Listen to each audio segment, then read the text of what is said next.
Gloire à Dieu. Que Dieu soit loué. Nous sommes bénis d'être devant Dieu.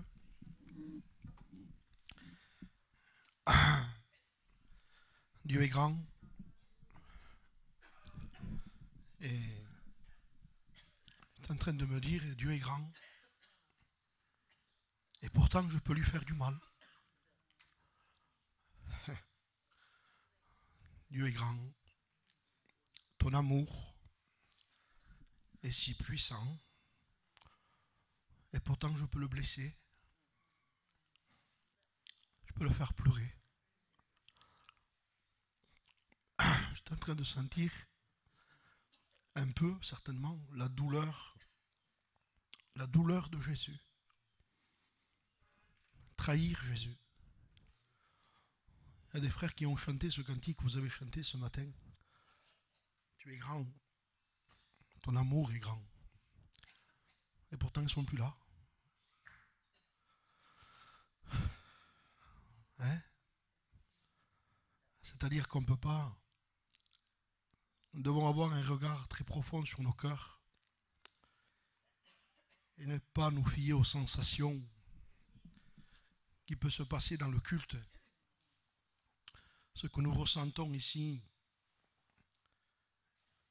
bien sûr que nous voulons, il avait raison Jonathan, 100%, bien sûr que nous voulons ressentir sa présence.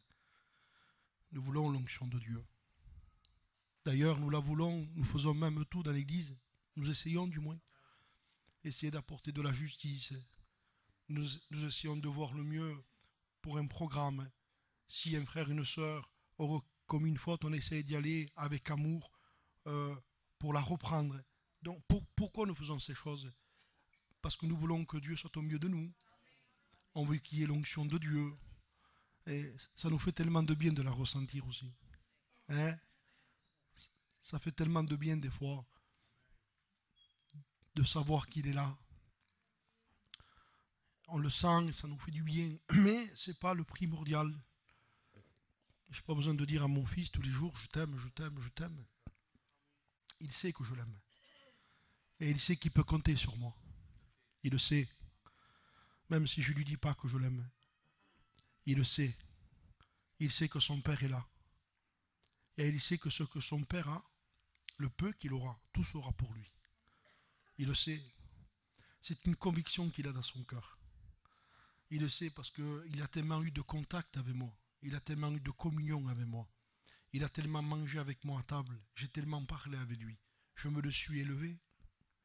Je me le suis caressé. Je me le suis embrassé. Je me le suis habillé. Pardonnez-moi. Je me le suis changé. Il a été petit. Je me le suis changé. Je l'ai lavé. Je me le suis aimé. Alors, comme il a tellement eu de contact avec moi, maintenant, vous n'avez pas besoin de le convaincre que je l'aime. Tu sais que ton père t'aime? Il dit, mais tu n'as pas besoin de me le dire. Je le sais que mon père m'aime. Et nous savons que nous sommes aimés. On le sait qu'on est aimé. On le sait qu'il prend soin de nous, qu'il s'occupe. Il s'occupe des choses. Votre père sait de quoi vous avez besoin avant même que vous lui demandiez. Moi, même s'il sait que mon fils, je l'aime, mais il y a des choses qu'il faut qu'il me demande parce que je ne peux pas le voir. Et pourquoi tu ne me pas demandé pas? Je suis court, mais lui, avant même qu'on lui demande, il sait, il connaît. J'ai un texte qui m'est venu sur mon cœur. Pendant que Jonathan dirigeait, je l'ai cherché, je l'ai trouvé. Je voudrais vous le lire. Dans la deuxième épître de Timothée, au chapitre 4 et au verset 12. J'ai une pensée qui est sur mon cœur, elle m'est venue hier. Ce matin, elle m'est revenue. Et je sentais que ça prenait place dans mon cœur et dans mon esprit. Alors nous ferons certainement les murailles de Jéricho une autre fois. Alors voilà la pensée qui est mise sur mon cœur. Dieu,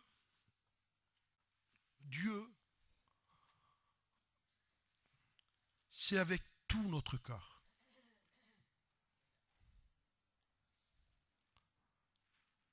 Dieu, j'ai pas dit la prédication, la prophétie. Non, non, Dieu, celui que nous aimons, celui qui nous a aimés le premier, celui que nous servons, celui dont nous nous sommes engagés à le suivre dans les bons jours et dans les mauvais. C'est pour ça qu'on t'a baptisé. C'est pour ça que mon ancien m'a baptisé. On s'est engagé. Dieu, c'est avec tout notre cœur. Dieu veut un cœur tout entier pour lui. Alors je voudrais vous lire un verset. Paul dira à un homme, c'est à Timothée, il dira, quand tu viendras, tu m'apporteras le manteau que j'ai laissé. Et alors? Mais vous allez voir la profondeur du mot. Paul était un homme dont son cœur était tout entier à Jésus. Et il dira, quand tu viendras, Timothée, tu m'apporteras le manteau. Ce manteau dont j'ai besoin. J'ai besoin du manteau. Il y a des choses qui sont, je dirais, normales et légales qu'on doit avoir. Nourriture, vêtements, maison. Alors nous demandons à Dieu, Seigneur, donne-moi ça, pour voir mes besoins. Et Paul était un homme qui était détaché de tout. Vous savez, le mot manteau, ne le prenez pas au sens littéral, prenez-le spirituellement. Le manteau, c'est tout ce qui représente la terre. Le manteau, c'est mes affaires. Le manteau, c'est mon travail. Le manteau, c'est ma maison, ma salle à manger, mon frigo, ma machine à laver. Mon manteau, c'est mon camion. Mon manteau, c'est ma place de marché. Mon manteau, c'est ma place à la mairie. Mon manteau, c'est tout ça le manteau. C'est toutes les choses de la terre. Et Paul était tellement pris par lui. Il était tellement pris par Dieu. Son cœur était tout entier à Dieu. Tout entier à Dieu. Mais alors un cœur tout entier. Nous voulons avoir un cœur tout entier. C'est pour cela que nous ne pouvons pas donner. Nous ne voulons pas le faire. Nous ne voulons pas faire les choses forcées. Non. On ne veut pas faire comme on a fait un jour à un homme. On lui a mis une croix par force sur l'épaule. Je crois que c'était Simon de Cyrène. On l'a pris. Il n'avait rien demandé, lui. Il n'avait rien demandé, on l'a pris. On lui a mis une croix. Il lui a dit, mais j'en veux pas de ça, moi. Donc, ça veut dire que nous voulons faire les choses avec notre cœur. Et je voudrais ce matin, vous allez entendre ce mot. Nous servons Dieu avec notre cœur. Nous voulons venir à la salle avec notre cœur. Nous voulons lire la Bible avec notre cœur. Nous voulons chercher Dieu avec notre cœur. Nous voulons dire non au péché. De toute façon, s'il n'y a pas le cœur, vous ne pouvez pas dire non au péché. Dieu veut un cœur tout entier pour lui. Et Paul avait un cœur brûlant, un cœur béni. Un psaume qui dit, je l'ai cherché, je l'ai trouvé. Écoutez ce que dit ce psaume 45. Des paroles pleines de charme, des paroles pleines d'amour, des paroles pleines de douceur, des paroles pleines de charme bouillonnent dans mon cœur. C'est normal, le cœur était béni. Il ne sort que de là, que ce qu'il y a là. Il ne sortira pas autre chose. C'est de l'abondance du cœur que la bouche parle. Alors, nous ne voulons pas, ensemble, se mettre une tête comme ça. Nous voulons être bénis de Dieu. Je veux que mon cœur soit pour Dieu. Je sais que Dieu veut, je le sais. Je ne peux pas me tromper sur ça. Je disais là dans mon cœur, Seigneur, je ne ferai pas tout bien. Mais je sais que tu veux mon cœur. Un texte dit, ils ont un cœur partagé. Alors c'est difficile. Il y a l'évangile du corps. Et le problème est beaucoup plus grave que ce qu'on croit. Quand un frère quitte l'église, vous le savez, et qu'on dit il est tombé, vous savez que ça fait longtemps déjà. Ça faisait quelques mois que ça mûrissait. Certains même quelques années. Pourquoi? Parce que tout se passe dans le cœur. C'est au niveau du cœur que ça se passe. Le corps n'est que, je pourrais dire, le corps n'est que... le corps n'est que la manifestation de ce qui se passe à l'intérieur. Tout se passe à l'intérieur. Et le diable fait son travail à l'intérieur du cœur. Dans les pensées. C'est fin. Ça ne fait pas de bruit. Ça vient dans le cœur. Et Paul était un homme attaché à Dieu. Il était tellement attaché à Dieu qu'il en avait oublié le manteau. Et il dit, regardez ce qu'il dit, quand tu viendras, tu apporteras le manteau que j'ai laissé. Et j'ai pensé à quelque chose. Vous vous rappelez d'un couple qu'au lieu de laisser le manteau, peut-être les bagages qu'ils avaient, ou peut-être ils avaient peut-être des ânes remplis de blé, d'aromates. Au lieu de laisser ça, ils ont laissé Jésus à Jérusalem. Ils l'ont oublié. Et Paul dira, c'est ce mot qui m'a touché, ce mot m'a fait pleurer. Quand tu viendras, il dit, tu m'apporteras le manteau, parce que j'en ai besoin. Mais surtout ça. Et voilà le mot. Surtout, tu m'apporteras les parchemins. Ça veut dire, si j'ai le manteau, merci Seigneur. Mais si je ne l'ai pas, surtout, que je puisse garder Jésus. Si vous êtes un chrétien, un serviteur de Dieu, et vous vous mettez dans l'esprit, surtout, apporte-moi les parchemins. S'il y a le manteau, tant mieux. S'il y a la clim, tant mieux. S'il y a les chauffages, tant mieux. S'il y a un véhicule, tant mieux. S'il y a la machine à laver, tant mieux. Vous gagnerez du temps pour plus prier et plus lire. Normalement. S'il y a un frigo, tant mieux. Si tu gagnes un peu d'argent, tant mieux. Mais surtout, ça veut dire s'il n'y a pas le manteau, mais surtout, je veux Jésus. C'est lui que je veux. Je veux un cœur pour Dieu. Un cœur entier pour Dieu. Il y a un homme dans la parole de Dieu qui n'était pas entier pour Dieu. Pourtant, il était dans une bonne lignée. Il était avec un modèle. C'était un homme de Dieu. Le modèle avec qui il était, c'était un homme de Dieu. Mais il y a des choix à faire. C'est Lot. Le problème est beaucoup plus grave que ce que nous on peut croire. Son cœur n'est pas entier. Il vit sur les bénédictions d'Abraham. D'ailleurs, il s'était retrouvé, lui, avec Abraham, je dirais presque, pas par hasard, parce qu'il n'y a pas d'hasard avec Dieu, mais il était rentré dans ce chemin d'Abraham. Abraham, lui, avait reçu les promesses, la bénédiction, et lui avait suivi un petit peu. Vous savez, quand on suit les gens et qu'on n'est pas convaincu, ça ne tient pas. Ne faites jamais les choses pour les gens. J'ai vu que les sœurs le faisaient. Moi aussi, si tu ne l'as pas reçu de Dieu, ça ne tiendra pas. Ne faites pas les choses. Ne ressemblez pas aux gens. N'essayez pas de faire ce que les frères font. Non, non, non.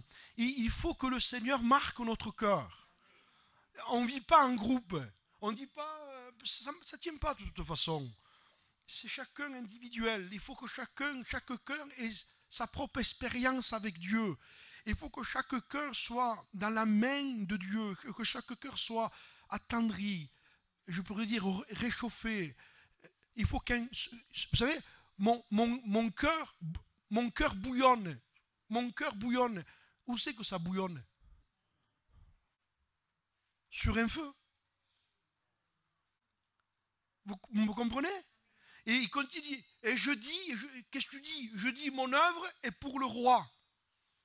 Mon cœur bouillonne, mon cœur est sur le feu. Nous voulons que notre cœur, je veux que mon cœur soit sur le feu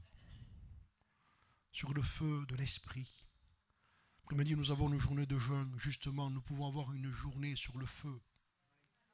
Amen. Une journée où le feu, il y a un feu, hein. L'église est un feu, mes frères. Hein. L'église est un feu. Et des fois, notre cœur, il est attiré par d'autres choses. Parce que notre cœur est loin. Notre cœur n'y est pas. Et je voudrais être adroit. Je ne voudrais pas blesser personne. Je sais que c'était certainement peut-être un message de plus que tu entends, toi. Mais avez-vous remarqué qu'on ne peut pas vivre même sur une onction? C'est pas suffisant, l'onction. Il y a eu l'onction il y a quelque temps là. Il y a eu une mission. Il y a eu le culte dimanche à Médagaï. Samedi, dimanche dernier, après, il y avait Mario. Il y a eu le moment de Dieu. On n'arrivait pas à finir le culte même. Il y avait des sœurs qui ont été bénies, qui pleuraient, des jeunes qui ont été baptisés de l'Esprit. Et béni soit Dieu. Mais le cœur est un abîme. Où peut aller notre cœur? Où peut-il aller? Ce cœur, on en revient à ce mot, ce cœur qui est si mauvais. Ce cœur qui peut bénir Dieu et qui peut maudire après les hommes faits à l'image de Dieu. Ce cœur que s'il est partagé, qu'il n'est pas entier. Si on n'a pas un cœur entier pour Jésus, nous ne tiendrons pas. Dieu veut un cœur entier. Il y a un homme dans la parole de Dieu, il n'a pas de nom. On ne connaît pas son nom. C'est étrange qu'un homme fidèle dans la parole de Dieu, un homme de Dieu, on ne connaît pas son nom. Il ne fait pas de bruit. On n'entend pas trop parler de lui. Et pourtant, il aura une maison qu'il mettra à la disposition de Jésus. Il mettra cette maison à la disposition de Jésus, des apôtres. C'est dans cette maison-là qu'aura lieu la Pâque. Il n'y a pas de nom. C'est un homme. Son cœur est pour Dieu. Mais on ne l'entend pas. Il ne fait pas de bruit. On ne l'entend pas prier dans une salle. On ne l'entend pas louer Dieu dans une salle. On ne l'entend pas. Mais il a un cœur pour Dieu. Et Jésus dira à ses disciples, je voudrais que vous alliez dans tel endroit. Les disciples avaient dit, Seigneur, où veux-tu qu'on aille te préparer la Pâque? Où? Dis-nous. Vous voyez, quand un cœur est entier pour Dieu, on veut savoir. Où, Seigneur? Dis-nous, où veux-tu que nous allions te préparer la Pâque? On veut savoir, Seigneur. Pourtant, je vous promets que les disciples n'étaient pas parfaits encore là. Dieu, Jésus a mis du temps pour les former, comme à nous d'ailleurs. Et je voudrais vous faire comprendre la différence, parce que si je dis un cœur entier, mes frères, j'ai du besoin. Ça n'a rien à voir. On peut avoir du besoin, on peut avoir un manque même de niveau spirituel, parce que qui est au niveau spirituel à 100%? Personne. On peut avoir des manques dans notre vie, mais je dis cependant avoir un cœur entier. Et je voudrais que vous compreniez, même si tu n'as pas de la perfection en toi, même si tu souffres avec ton caractère, que tu souffres avec toi, Mais ton cœur est... Et vous savez, ça se ressent quand un cœur est entier.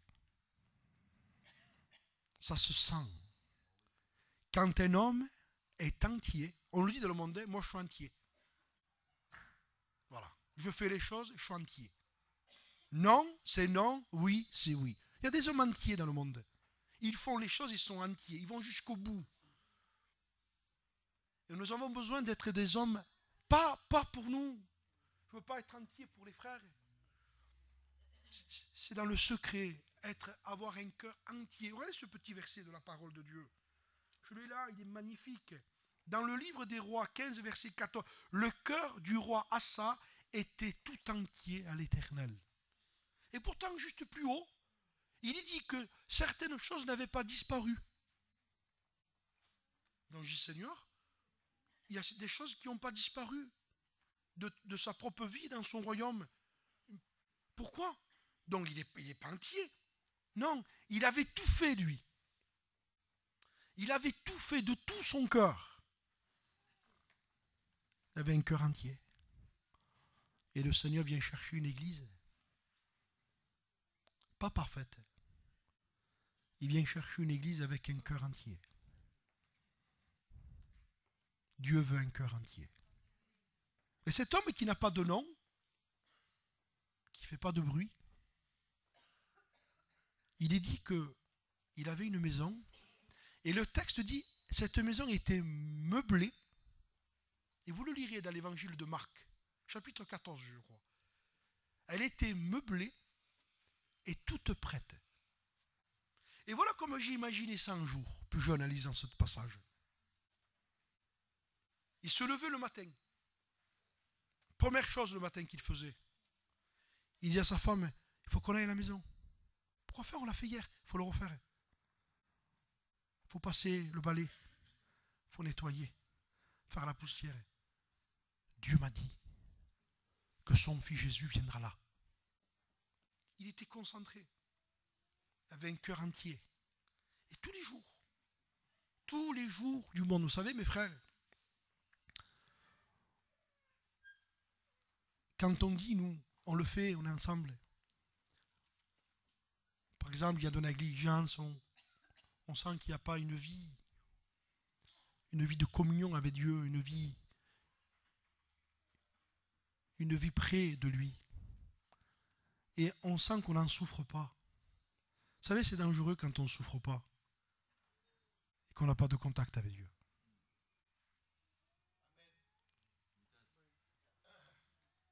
Parce que ça peut arriver de ne pas avoir de contact avec Dieu. Mais quand quelqu'un est entier, il en souffre. Il y a des gens que vous ne voyez pas des fois tous les jours. Mais vous en souffrez de ne pas être avec eux. Parce que vous les aimez. Des gens que vous n'aimez pas. Si vous ne les voyez pas, ça ne vous dérange pas. Si vous saurez la profondeur. Je suis même trop court dans le langage. Pour pouvoir exprimer cette pensée profonde. Je n'ai pas de communion avec Dieu. Ça peut arriver à tous. Mais j'en souffre pas. Je ne souffre pas. Je ne souffre pas de ne pas lire ma Bible. On dit, regardez-nous, Seigneur, je te demande pardon parce que je n'ai pas eu de communion avec toi, j'ai négligé ma Bible. On passe vite, nous. Mais il n'y a pas de souffrance. Il n'y a pas des larmes. Il n'y a pas des larmes. Seigneur, je n'ai pas eu. Ce n'est pas le sens d'avoir de la communion que j'en ai ou que je n'en ai pas. Mais Seigneur, tu ne me manques pas alors. Maman, qu'est-ce qui se passe? Et qu'est-ce que c'est avoir un cœur entier? Un cœur, je dirais, brûlant, comme avaient dit les disciples d'Emmaüs. Notre cœur ne brûlait-il pas au-dedans de nous lorsqu'il nous parlait en chemin? Qu'est-ce que c'est avoir un cœur brûlant? C'est un cœur dont Dieu nous manque. Un jour, je disais dans la prière, Seigneur, tu me manques. Me manques. Tu me manques. Et dans nos réunions, il faut que Dieu nous manque. faut qu'il nous manque. Mon fils, il est parti 2 ou 3 jours, là. Il me manquait. Il me manquait. Il me manque. Je lis la parole de Dieu. C'est parce que c'est lui qui me manque.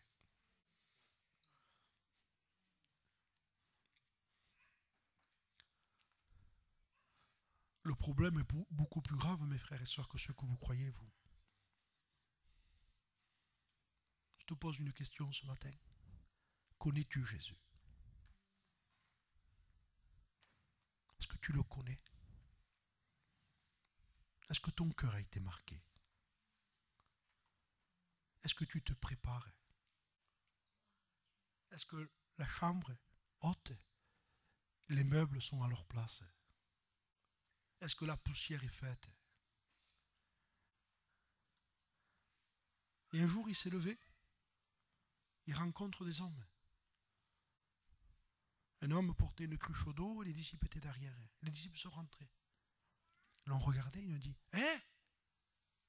Oui, le maître te dit. Il y a une parole avant qui est dite. Une parole est dite avant. Les disciples ont dit, « Où est le maître de la maison ?» Et lui dit, « C'est moi. Le maître, c'est moi. Et on est le maître de sa maison. Le maître de ta maison, c'est toi. Mais il y a un maître, le maître te dit, tu es le maître de ta maison. La preuve, personne ne peut te gouverner. Il y a même des frères qui ont réussi à dire, il faut avoir du courage pour le dire ça quand même, que personne ne s'occupe de moi. Et moi, je voudrais dire à mes frères ici, que mes frères puissent s'occuper de moi. Parce que j'ai peur de tomber, moi. Et comme je peux tomber, et qu'il y a des choses que je ne vois pas, eh bien, je dirai à mes frères avec amour. Bien sûr, mes frères ne me feront pas de mal. Mais les frères, occupez-vous de moi. C'est les choses que je ne vois pas, venez me voir.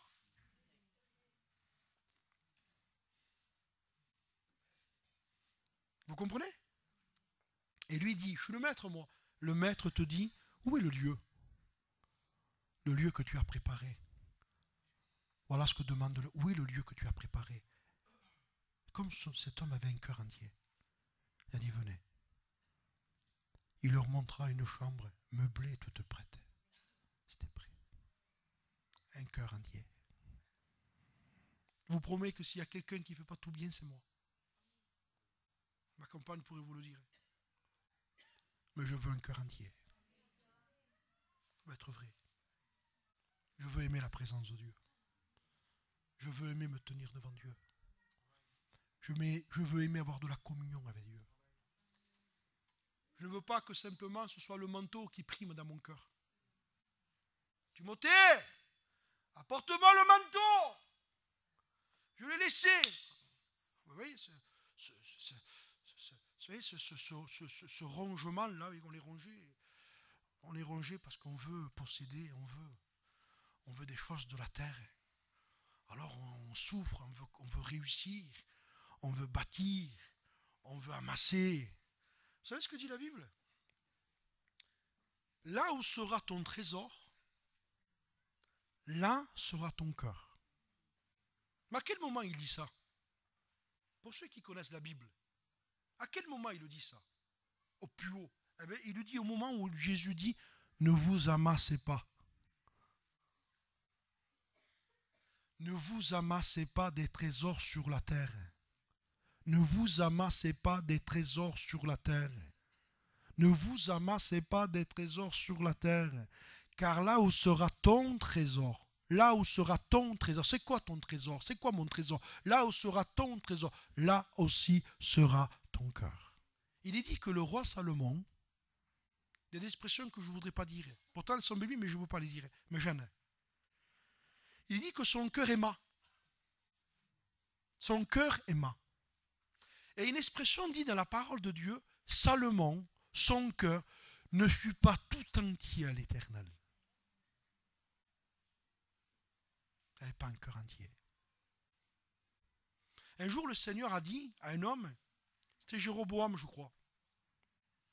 Il dit, tu vois, Jéroboam, tu as marché dans mes voies et tu n'as pas marché comme mon serviteur David,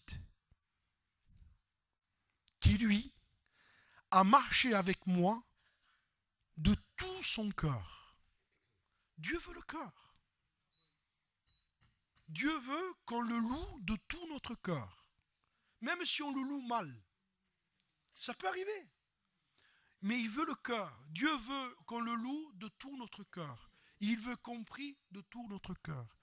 Il veut qu'on garde les enfants à la salle avec notre cœur.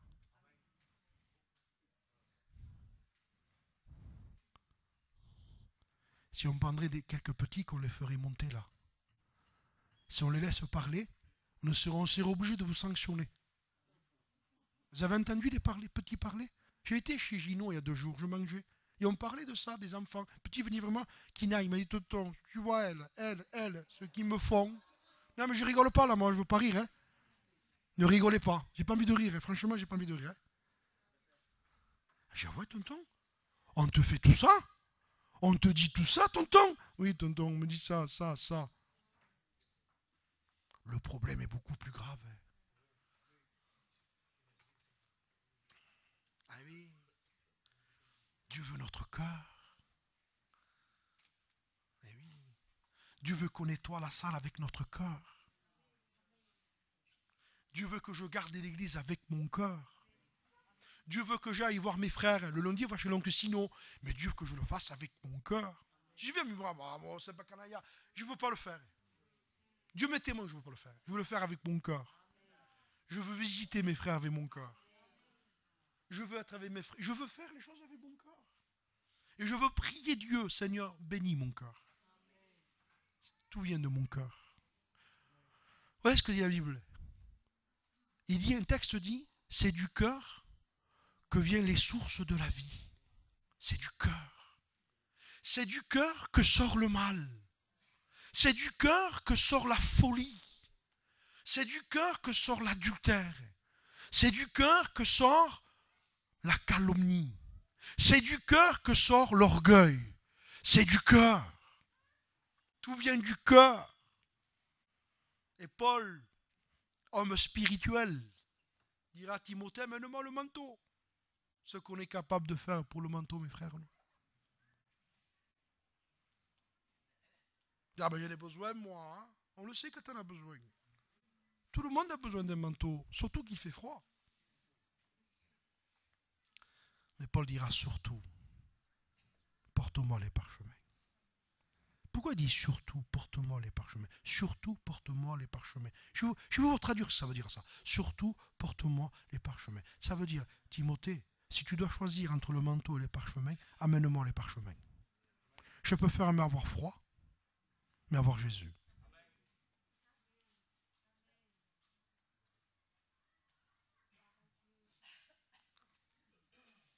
Je peux faire mais avoir froid. Je peux faire peut-être. Ça ne veut pas dire que je le souhaite. Attention. Mais je préfère mieux avoir les poches vides et avoir Jésus.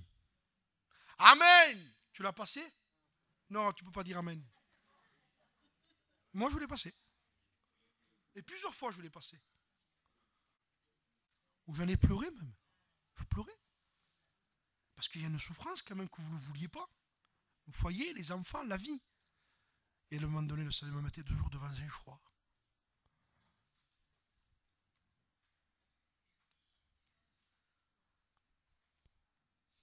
Seigneur, je te suis. Tu le veux comme ça? Tu veux que mes poches soient vides? Oui, je veux comme ça. D'accord. Avec des larmes, des fois. Des fois, même avec un petit peu de murmure. Après, pardon, Seigneur. Et ça m'est arrivé aussi d'avoir les poches pleines. Ça m'est arrivé aussi. Ça m'arrivait. Mais surtout, c'est Jésus qu'il faut garder. Alors, vous me donnez encore un peu de temps? Je suis à l'introduction. Je ne voudrais pas vous fatiguer. Mais vous allez voir où va le cœur. Donc, le livre de la Genèse, chapitre 13 et verset 5. Lot, connaissez ce passage-là? Il est devant un choix. Normalement, il aurait dû réagir. Écoute, si tu vas à droite, j'irai à gauche. Et si je vais à gauche, tu iras. Il aurait dû dire, écoute-moi, mon oncle, je ne vais ni à droite ni à gauche, je reste avec toi. Tu sais ce qu'on va faire, hein? Le problème, c'est les troupeaux, oui, on va les prendre, hein, et on va les offrir à Dieu. On va diminuer un peu le troupeau pour qu'on reste ensemble. Il a préféré se quitter avec son oncle, il a préféré se séparer d'Abraham, il a préféré, pourquoi? Son cœur n'était pas entier. Vous savez ce que ça veut dire, Lot? Cacher, voilure. Cacher, voilure, le mot voile. Voilure, le mot voile. Un voile. On voile les choses. Regardez ce qui est caché. Regardez les enfants, ils parlent. Ce qui est caché pendant 20 ans, ça ressort. On ne peut pas se cacher. Et ce qu'il y a dans notre cœur ressortira. Tôt ou tard. Tôt ou tard, ça ressortira. Parce que c'est plus fort que nous. Si nous aimons plus les choses de la terre que Dieu, ça ressortira. Si nous avons des idoles dans notre cœur, ça ressortira. On ne peut pas toujours se cacher. On ne peut pas toujours cacher les choses. On ne peut pas. Saül ne pouvait pas constamment se cacher sous les bagages. Il était un temps caché, mais il n'a pas pu. À un moment donné, il est sorti, il est devenu le roi. Les choses sortent. Et Lot, les choses vont sortir. Regardez ce qui se passe. Lot leva les yeux. Alors Lot leva les yeux et vit toute la plaine du Jourdain, qui était entièrement arrosée. Et c'était jusqu'à Tsoar comme un jardin de Dieu. Voilà ce qui s'est passé en lui. Il lève les yeux, il voit la plaine du Jourdain entièrement arrosée, et il voit jusqu'à là-bas, jusqu'à Tsoar comme un jardin de Dieu. Et il se dit au fond de lui, jusqu'à maintenant je suis mon oncle, et lui vit dans Canaan. Vous savez, à Canaan, un jour j'ai médité Canaan. Canaan, c'est l'endroit où il n'y a pas d'eau. Il n'y a pas une goutte d'eau à Canaan. Vous pouvez faire le tout. À Canaan, il n'y a pas une goutte d'eau. Il n'y a pas de rivière. Il n'y a pas de lac. Il n'y a pas de fleuve. Il n'y a rien à Canaan. C'est pour ça qu'au moment donné, Abraham, réfléchissez à ça. Au moment donné, il dit qu'Abraham, il y a eu une famine. Et qu'est-ce qu'il a fait? Il a quitté Canaan. Il est parti en Égypte. Pourquoi? Parce qu'il y avait le fleuve du Nil. Il s'est dit, voilà, donc ça peut arriver. Mais au moment donné, il est remonté. Mais Canaan veut dire terre basse. Canaan, c'est le désert. Canaan, c'est l'homme de foi qui ne compte sur rien et qui dit à Dieu, Seigneur, envoie la pluie, hein? Les troupeaux vont mourir. Seigneur, envoie la pluie. À Canaan, on ne compte que sur Dieu. Il n'y a rien. Lot suivait, lui. Mais quand il voyait que Canaan, il y avait le désert, terre basse, pas de fleuve, pas d'eau, c'était dur. C'est dur. C'est pour ça qu'un chrétien et un disciple, c'est différent. Si vous êtes simplement un chrétien et vous n'êtes pas un disciple, vous ne pourrez pas suivre Jésus. On ne peut pas suivre Jésus. On viendra pour être béni, on viendra pour être renouvelé, on viendra pour être béni, renouvelle-moi, bénis-moi, renouvelle-moi. Mais à un moment donné, le Seigneur va vous demander des choses. Il faut être un disciple pour dire oui et pour dire d'accord. Abraham et Lot, c'est l'image d'un chrétien disciple et un chrétien qui profite de la grâce. On ne peut pas être des profiteurs que de la grâce. Il y a des choses à donner. Dieu veut compter sur nous. Il y a des choses à faire dans l'œuvre de Dieu. Et à un moment donné, les choses sont arrivées. Il s'éloigne, il regarde. Et regardez ce qui se passe. Lot choisit pour lui toute la plaine du Jourdain. Il s'avança vers l'Orient et ainsi ils se séparèrent l'un de l'autre. Abraham habita dans le pays de Canaan, dont je vous disais le désert. Et Lot habita dans les plaines. Et je me rends compte que il faut un cœur entier pour suivre Jésus. Pour suivre le Seigneur, il faut un cœur entier. Un cœur qui est capable de dire, si j'ai le manteau, tant mieux. Et si je ne l'ai pas, pas grave. Ce qui compte, c'est Jésus. Vous devez vous poser une question ce matin en concluant, en finissant tranquille. Est-ce que Jésus compte pour vous? Quel prix es-tu prêt à payer pour garder Jésus? Quel prix? Quel prix sommes-nous à payer? Le prix qu'on a, quel est le prix qu'on peut payer pour garder Jésus? Pour garder Jésus. Jésus est merveilleux. Il est notre berger. Je veux le suivre. Je veux qu'aujourd'hui il entende encore dans mon cœur. Je veux te suivre, Seigneur. Je veux garder ta parole. Je te remercie pour ma petite voiture, ma petite maison. Je te remercie pour mon petit camion. Je te remercie, Seigneur. Mais je veux te suivre. Ce qui compte, c'est toi. Nous voulons un cœur entier, mes frères. C'est possible d'avoir un cœur entier. Un cœur pour Dieu. Un cœur pour lui. De toute façon, si nous n'avons pas un cœur entier, nous ne resterons pas. Nous serons dans la salle. Nous serons un moyen de trouble dans l'œuvre. Nous serons un sujet de trouble dans l'œuvre. Les gens parleront de nous. Nous aurons un mauvais témoignage. On a besoin d'être imprégné, d'être béni et de suivre Jésus. Si quelqu'un veut me suivre, qu'il renonce au manteau. Seigneur, je peux l'avoir, ça ne me gêne pas de te suivre. Mais ça va. Non, Seigneur. Tu es sûr que ça ne te gênera pas? Je ne pense pas, Seigneur. Ce qui compte, c'est toi. Ce qui compte, c'est moi. Oui. Dans le jour que je te l'enlèveras, tu me suivras encore. Amen. Vous avez dit Amen? Non, il le fera.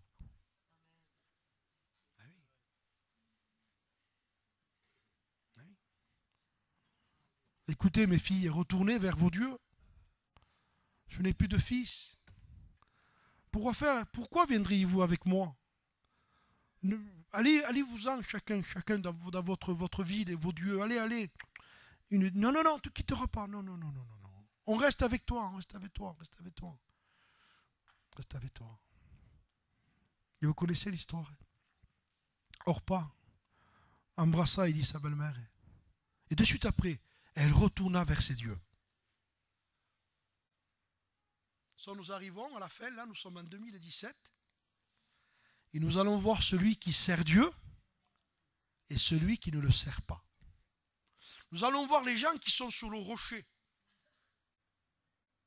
Nous allons voir les gens qui ont bâti sur le rocher, qui ont bâti leur maison sur le rocher, qui ont bâti leur vie dans la prière, qui ont bâti leur vie dans la parole de Dieu, qui sont venus aux réunions avec leur cœur, qui ont jeûné avec leur cœur, qui ont cherché à faire bien. Que faut-il faire? Un jour, on m'a dit, que faut-il faire pour être sauvé? Mais quand on est sauvé, après, il y a, que faut-il faire pour l'église? Que faut-il faire pour le local? Il faudrait que tout le monde, normalement, il faudrait que tout le monde se dispute spirituellement pour faire l'œuvre de Dieu. Les enfants, c'est moi qui les garde, c'est pas toi! Je garde les enfants, moi, parce que Dieu voit dans le secret. Mais nous, vous voyez qu'on ne comprend pas l'évangile. On ne comprend pas l'évangile. Nous, on dit, je ne veux pas garder les enfants, je veux écouter la parole de Dieu. Et Dieu dit, si tu aurais gardé les enfants, je t'aurais plus béni qu'en écoutant la parole de Dieu. Parce que vous savez ce qui se passe, c'est quand on ne veut pas faire l'œuvre de Dieu, Dieu nous met un voile dans l'esprit. On écoute la réunion, on ne comprend rien. Maudit soit quiconque. Maudit soit quiconque. Pasteur, chrétien, ancien. Maudit soit quiconque fait l'œuvre de l'Éternel avec négligence.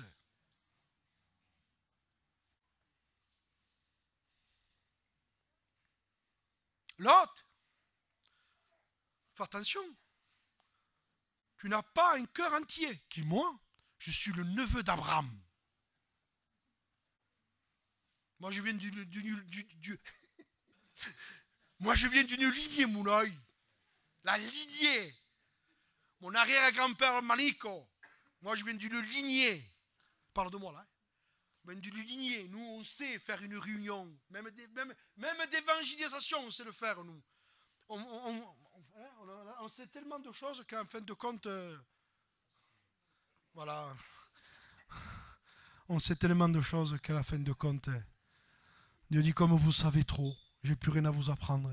Alors je vais travailler avec d'autres. Dieu veut travailler avec des gens qui ne savent rien. Dieu veut travailler avec les humbles. Dieu veut travailler avec les cœurs petits. Dieu ne veut pas qu'on s'appuie sur nous. Notre savoir, notre force, notre méditation, notre prédication, qui fait du mal d'ailleurs des fois. Hein? Notre épée qui peut être aiguisée pour emporter l'oreille d'un frère, hein? Pas ça le but. Même notre prophétie, les seuls quand vous prophétisez, faites très attention quand vous prophétisez. Très attention, priez, demandez de l'huile. Très attention quand vous prophétisez. Quand vous prophétisez, ne prêchez pas. Dites ce que le mot de Dieu. Faites attention, parce que je vous dis, vous savez ce que dit la Bible? La Bible dit que la parole de Dieu, on ne peut pas la juger. Par contre, la Bible dit une prophétie, examinez ce qui est bon. Ça veut dire qu'il y a des choses qui ne sont pas bonnes. Hein? Et ce qui n'est pas bon, qu'est-ce qu'on fait quand c'est pas bon? On le jette à la poubelle. On a besoin de crainte. On a besoin d'être prudent. De dire ce qui est juste.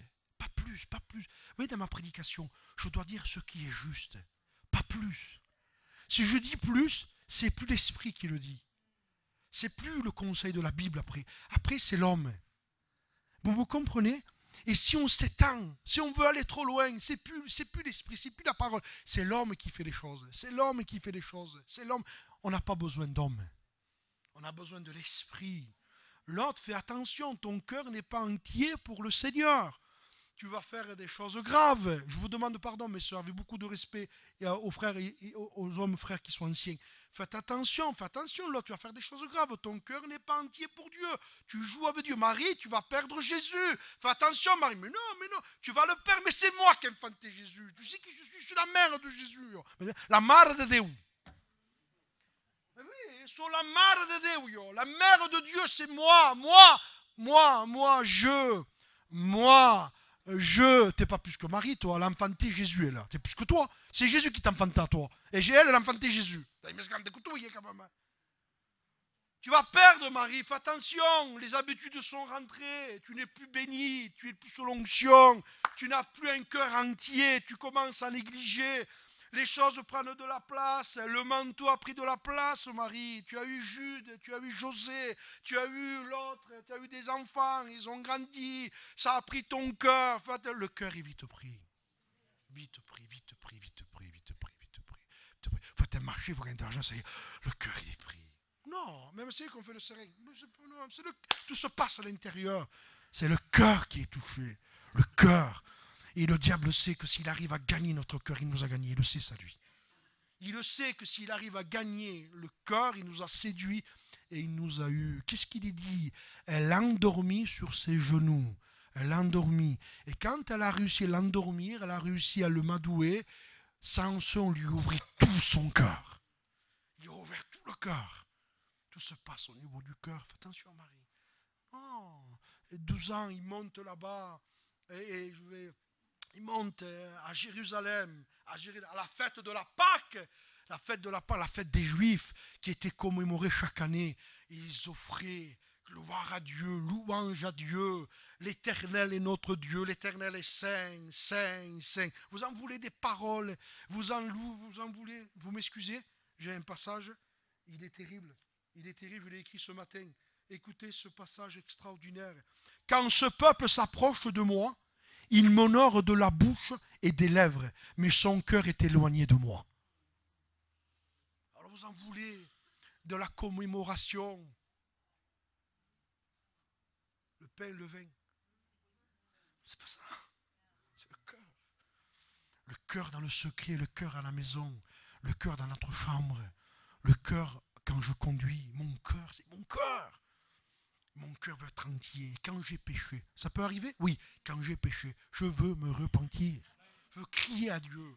Je veux demander que le sang me purifie. Quand j'ai trébuché, je veux demander pardon à Dieu. Si je ne lis pas la Bible, je ne veux pas l'accepter. Si je néglige la prière et que ça peut arriver aussi, les choses prennent de la place. Jude, l'autre, la télévision, et la télévision qui s'appelle Jude, José, prennent la place. Alors ça prend de la place tout ça. On a besoin de se repentir, de revenir à Dieu pour que le feu revienne, pour que le cœur bouillonne, pour que mon œuvre est pour le roi.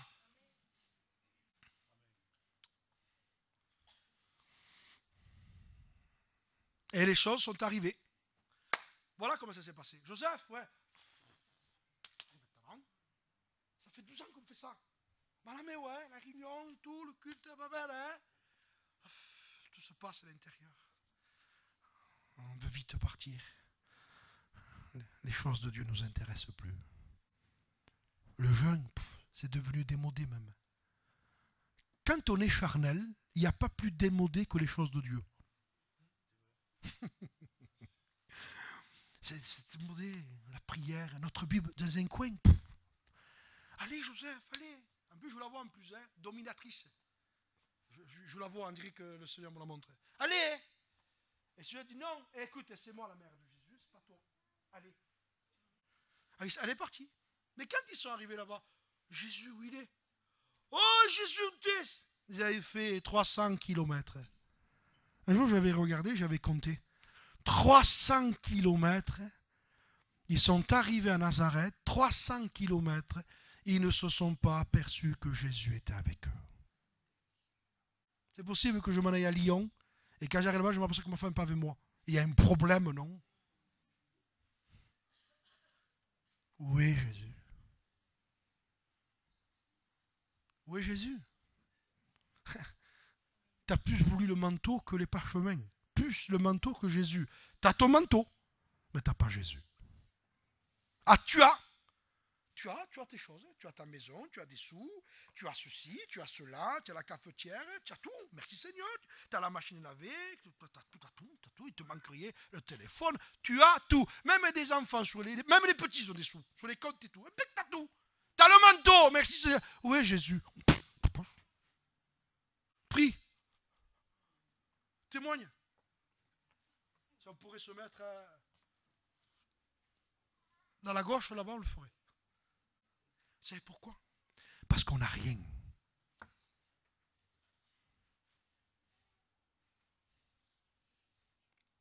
Et ça te fait pas mal que tu n'as rien. Alors qu'il a payé pour toi. Alors qu'il t'aime. Qu'il est mort sur une croix. Il s'est vidé de son sang. Tout est accompli. Ça te fait rien de rien avoir. De ne pas porter ta louange, ton remerciement. De ne pas déborder. T'as pas peur? Je comprends pas. Attention, Lot, écoute-moi, l'esprit m'a parlé. Moi, j'aurais été là, j'aurais dit ça si l'esprit m'aurait parlé. Tu vois, tu vas pas te rendre compte. Tu sais ce que tu vas faire, toi? Non. Je vous demande pardon. Tu vas commettre l'inceste. Tu vas dormir avec tes filles et tu auras des enfants avec elles. Mais je te dis, écoutez-moi bien les frères, je vais vous dire quelque chose ce matin. Quand l'Esprit de Dieu ne nous conduit pas, quand on n'a pas une vie près de Dieu, nous faisons des choses graves. Non, oui. Il ne faut avoir aucune confiance dans notre cœur. Notre cœur aime le péché à 1000%. Il aime le péché. Si vous sauriez le cœur, comment il aime le mal. Tu es constamment en permanence en train de te battre avec toi, avec tes pensées, avec tes logiques. Dis-lui, non, je ne vais pas y dire. Je te dis de lui, non, tais-toi. Comme je vais dire un reproche à mon frère, on sent le péché qui boue. On sent qu'on ne veut pas être contrarié, on ne veut pas être repris. Ça ne vous fait pas ça, vous? Ah, je suis tout seul alors. On sent la puissance du mal en nous. On le sent qu'on voudrait parler, critiquer. On le sent qu'on voudrait faire du mal à un frère. On voudrait blesser un frère. On le sent parce que c'est la puissance du péché. On le sent. Des fois, la compagne nous énerve. On sent. Oui. Hein? Même lui, des fois, lui, il t'énerve aussi. C'est le péché. Le cœur qui est mauvais. Il faut l'esprit. Attention, l'autre, attention. Écoute-moi. Écoute-moi. Tu vois, tu te trompes sur moi. Moi, je mets mes tentes en direction de Sodome. Mais je te promets qu'il n'irai pas. Et une fois, je disais en prêchant, qu'est-ce qui gagne, l'intelligence ou la chair? Regardez, on est intelligent. Je ne le ferai pas, tu le feras. C'est la chair qui gagne. Écoutez-moi, la chair gagne l'intelligence. David, ferme la porte de la salle de bain de Beersheba. Ferme. Il ne pouvait pas. Il ne pouvait plus. Vous pouvez avoir un cœur débordant pour Dieu. L'homme selon le cœur de Dieu. S'il n'y a plus l'esprit, vous voulez que la porte de la salle de bain de Beersheba soit ouverte. Et personne ne vous voit. David, ferme. Je ne peux pas. Mais tu sais qui tu es, toi? Tu es le roi David, l'homme de Dieu. Tu as tué Goliath. Oui, mais il y a longtemps de ça, mon frère. Il y a plus de 35 ans. Il a à peu près 52 ans quand il vit ce problème. Il avait 16 ou 17 ans qu'il a tué Goliath. Dans l'expérience, avant nous, avant. Ah, mais c'est fini ça maintenant. Goliath, ça fait 35 ans, David. Ça fait 35 ans que tu as tué Goliath. Maintenant, c'est maintenant. Qu'est-ce que tu fais maintenant? Il n'arrive plus. Il n'arrive plus. Et j'ai remarqué dans ma vie que quand l'Esprit de Dieu n'est pas là, j'y arrive pas. Je ne peux pas dire non mal. Il me gagne. Le mal nous gagne. Il faut une vie de soumission à Dieu. On sait qu'il ne faut pas faire, mais on le fait quand même. On est gagné. Vous croyez que des frères qui sont partis, des sœurs aussi, vous croyez qu'ils ne savaient pas qu'il ne fallait pas partir? C'est plus fort. Et vous avez le même cœur.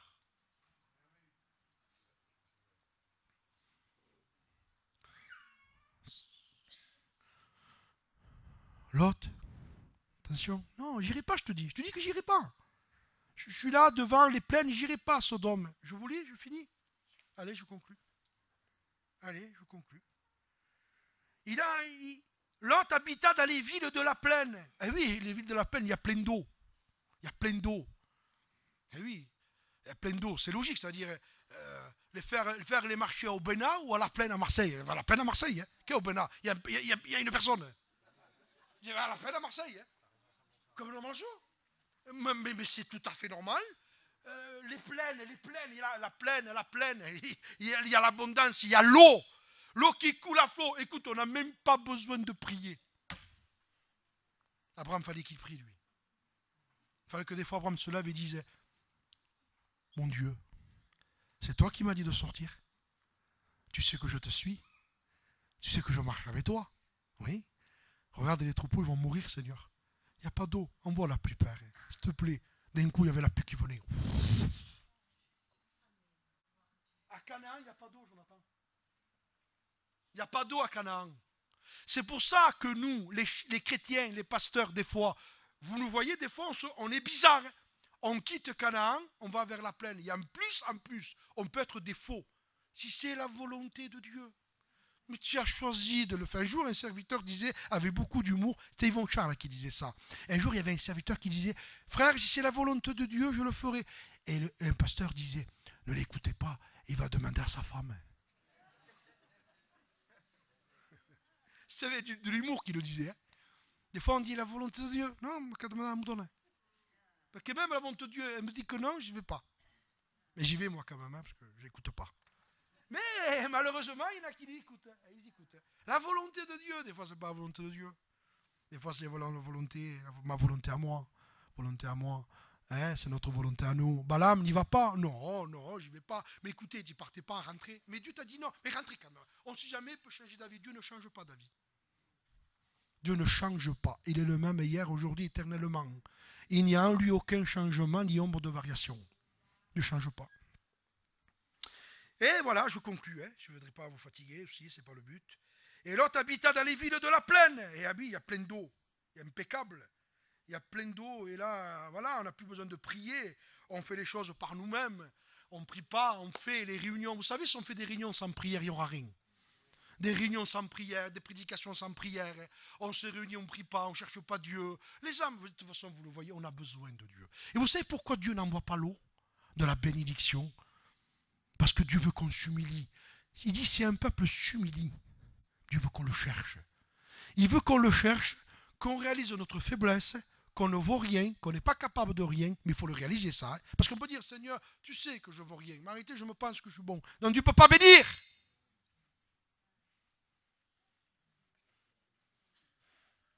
Alors voilà, et il dressa ses tentes jusqu'à Sodome. Ça y est, c'est installé. Il s'est installé des chrétiens à Sodome, serviteurs de Dieu à Sodome. Sodome. L'église de Sodome. L'église de Sodome. Ah, elle est dans le monde, cette église. Elle est là. Et elle est en train. Vous savez, l'église de Sodome, Lot, l'église de Sodome, ne peut pas vivre avec Abraham. Elle ne peut pas. Et Abraham ne pourra jamais vivre avec l'église de Sodome. Il ne peut pas. Écoutez bien, les gens de Sodome étaient de grands pécheurs contre Dieu. Que faisaient-ils là-bas? Comment ça se fait que Lot était avec les gens qui étaient de grands pécheurs contre Dieu? Comment ça se fait qu'il y a des chrétiens et des chrétiennes qui sont avec les païens?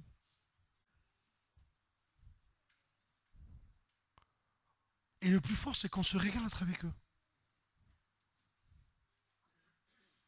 Mais après, quand tu diras, toi, mon gendre, ma fille, mon fils, le Seigneur va détruire la terre. Viens, Seigneur. Il parut. T'es un plaisantin, toi, non? C'est qui comme ça, hein? Tu plaisantes. Tu vis dans Sodome. Tu as mis tes tentes à Sodome. Tu es avec les gens de Sodome qui pêchent des grands pécheurs contre Dieu parce que les païens font du mal à Dieu. Hein. Les païens qui ne connaissent pas Dieu font du mal à Dieu. Hein. Vous restez au Provençal 2 heures, vous êtes mort. Hein. Vous y allez boire un café, merci Seigneur. Vous dites, mais vous restez là-bas 3 heures, vous êtes mort. Hein. Vous le dites. Hein. Vous sortez de là-bas, vous êtes rempli de chair et de ténèbres. Ça parle de tout. Ça parle de tout, de ça, de ça, de ça. Vous êtes morts. Vous allez avec les païennes, vous êtes cuites les sœurs. Hein. Elle va te dire, oui, tu vas comme ça. Mais t'es trop longue la robe. Hein. Mais t'es contaminé. T'es contaminé. Une fois, ma femme, je ne vous dirai pas avec qui, j'étais avec des serviteurs de Dieu. Serviteurs de Dieu, et avec leurs femmes. Ça va faire rire. Et ma femme, on s'en va. Elle me dit, bon, elle me dit, ne me laisse plus là. Pourquoi? Elles m'ont contaminé. Toute la journée. Le rideau comme ça.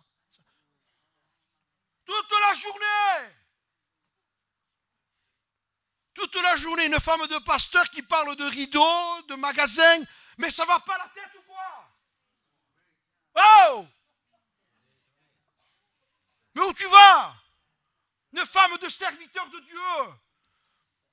Qui parle, une femme de serviteur de Dieu. Une femme de pasteur qui parle à des chrétiennes de toute la journée, des magasins, de Conforama. Va te promener.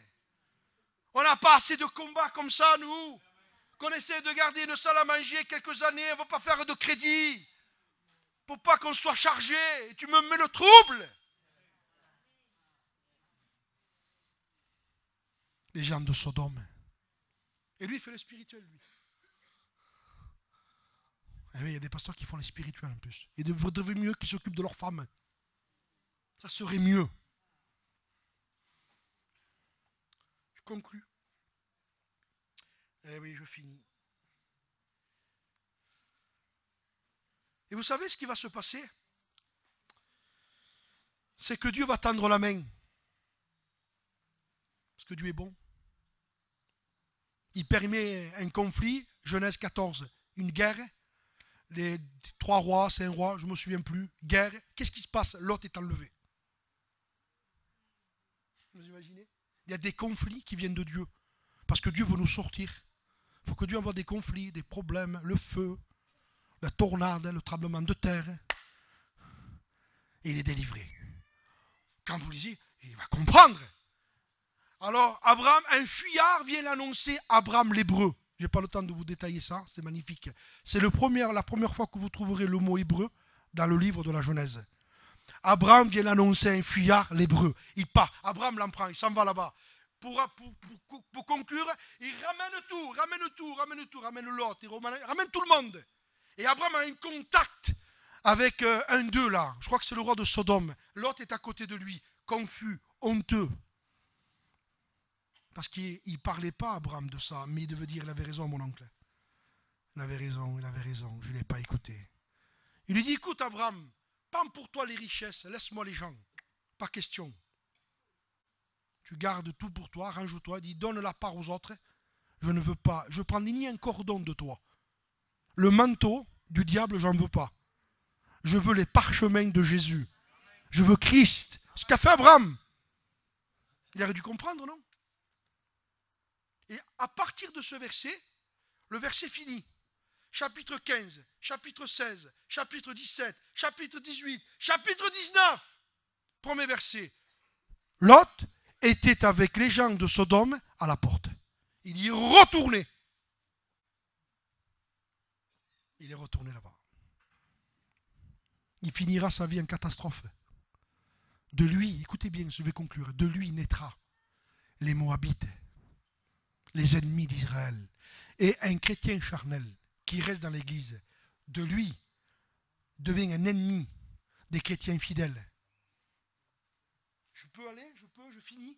Écoutez-moi bien ce matin, je vais conclure.